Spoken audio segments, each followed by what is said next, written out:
How's it going, guys? It's Javi from Mississipi 1000. Today is June 8th, 2020. As today we're going to take a look at the remnants of Cristobal and its potential to bring heavy rain and severe weather all throughout the Midwest and Mississippi River Valley. But before I start, make sure to subscribe, make sure to like if you like this content, and make sure to share with friends and family. So let's currently look at the 5-day tropical weather outlook, which I haven't really been looking at for the past several days, since obviously Cristobal was my main focus in this video, and we pretty much all knew that Cristobal existed, but I just wanted to bring it up today to show you that Cristobal is currently over land. It's a tropical depression. Its maximum sustained winds are at 35 miles per hour, with its central millibar pressure down to 995 millibars, which is quite strong for a tropical depression. I mean, quite low for a tropical depression, if I'm being real, because because usually a tropical depression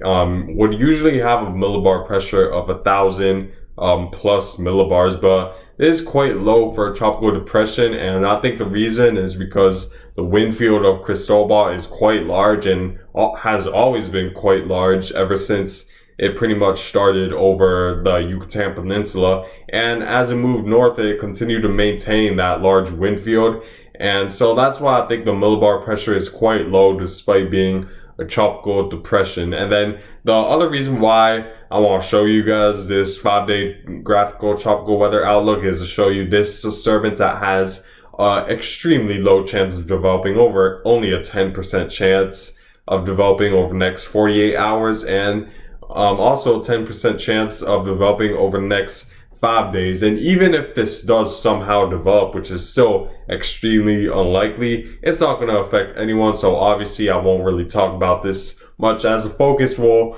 still be Cristobal and its impact it will bring all throughout the Mississippi River Valley and what impact it has brought over the Gulf Coast. And if we take a look at the daily rainfall of how much rain has actually fell during Cristobal as it moved inland, we see that throughout the Mississippi Gulf Coast and Alabama, we see that it rained between 4 to 8 inches within this area, which is quite a lot of rain for that area. And it's very unusual to have that over a 24-hour period. And yeah, keep in mind, this is over the past 24 hours, so it's likely that it probably rained to the higher end of that 4 to 8 inch spectrum that we see near the Mobile area. Probably like 7 to 8 inches is likely to be found within that area. And then if we go to New Orleans, probably around 2 inches of rain fell over there. And throughout Mississippi, we also saw a pretty large swath of over 1 inch of rain. So, and in the rivers, we do expect moderate to minor flooding, so keep in watch of that, as usually river flooding takes a couple days before it reaches its crest. It's not like flash flooding where in a couple minutes it reaches its peak. With river flooding, with larger rivers, it usually takes several days or a little bit more time to really get to its crest, so keep in mind of that, even if it's not raining over your area. And let's currently check the radar of Cristobal, and as you can see, we have this spinning counterclockwise rotation, and we see a lot of rain that's pretty much getting dumped over the Arkansas area. And we have quite a bit of thunderstorms as well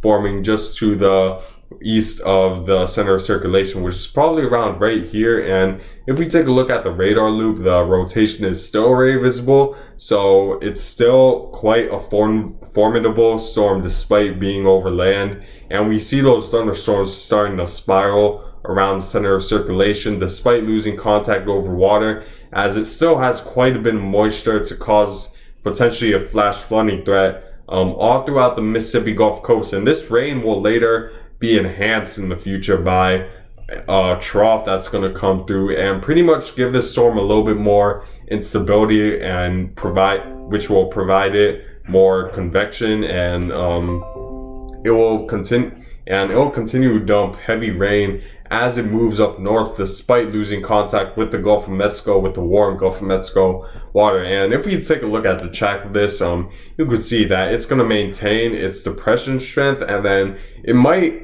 it's likely that it'll eventually reform into a tropical storm strength. But however, it's not going to be a true tropical storm, because it's going to be well over land, and it's going to be far from 80-degree plus water temperatures all the way north in Canada. So by the time it reaches tropical storm force strength, it's going to be an extra tropical cyclone that's mainly going to be enhanced by a trough that's going to bring cool air on the backside of it, and that'll increase the instability, and as a result, the convection and pretty much the energy within this storm. So while this will strengthen, it's going to remain extra tropical. So however, that's still not something to take less lightly, since it's still going to strengthen over Canada. So keep in mind of that, because you may see a quite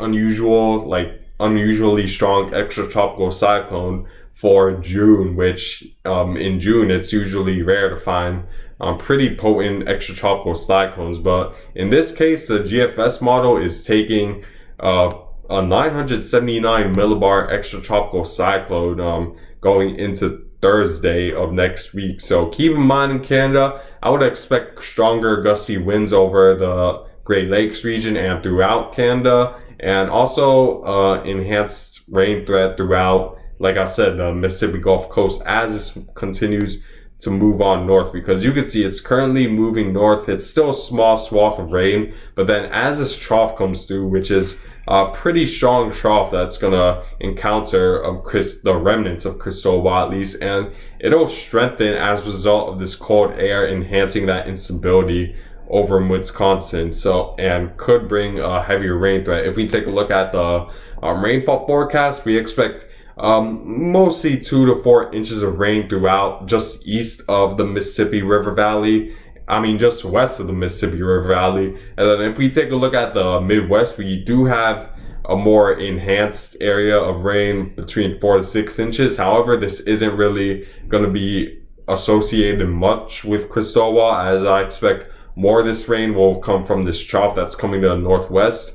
So definitely keep in watch for those areas for potential flooding threat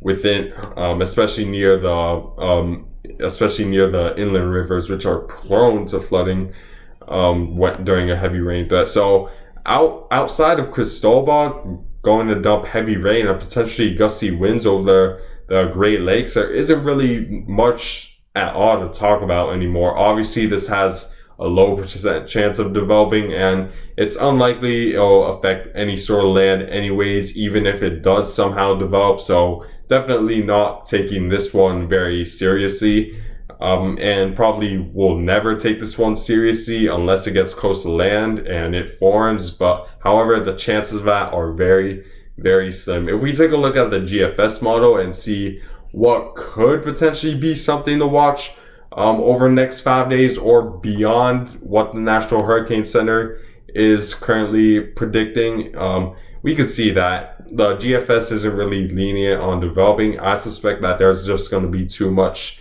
wind shear from this jet stream that's going to dip down, and there's going to be a lot of dry air towards the southwestern side of it. So nothing to watch there. However, over the next week or two, I would the area to definitely watch for another tropical cyclone development is pretty much all throughout the Central America countries, because this region, you see a lot of moisture forming. You see that this could be an area where a low pressure could suddenly form, and might be an area to watch in terms of tropical disturbances, as a gyre is likely to form over the next week or two. And then the GFS is definitely trying to develop something. However, this is very late in the forecast. Is probably about, I think, 8 or 7 days out. So yeah, very extremely late within the forecast run. This could easily change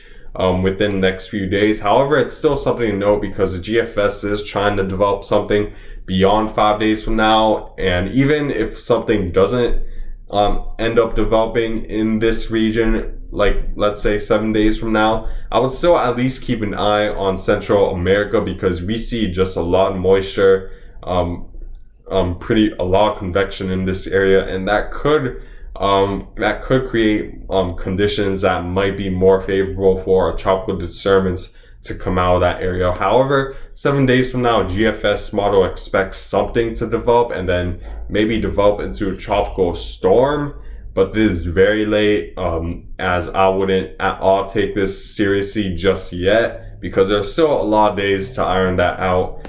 And if we take out additionally, if we take a look at the European model isn't really developing anything. However, I still believe the European model is also agreeing that there's going to be a lot of convection over Central America, so which could make conditions more inclined for some type of low pressure system to form in this area. However, it's still at this point unknown if something's going to develop, as we're still far days away from what the GFS model is forecasting. But I guess that's it for this video. I thank you guys for watching. Make sure to take precaution if you're along the Mississippi River Valley or in areas near flood zones because you're definitely prone to see flooding as Cristobal potentially strengthens over Wisconsin due to this trough. So definitely keep watching that, and I hope you guys stay safe and have a good day and a good week.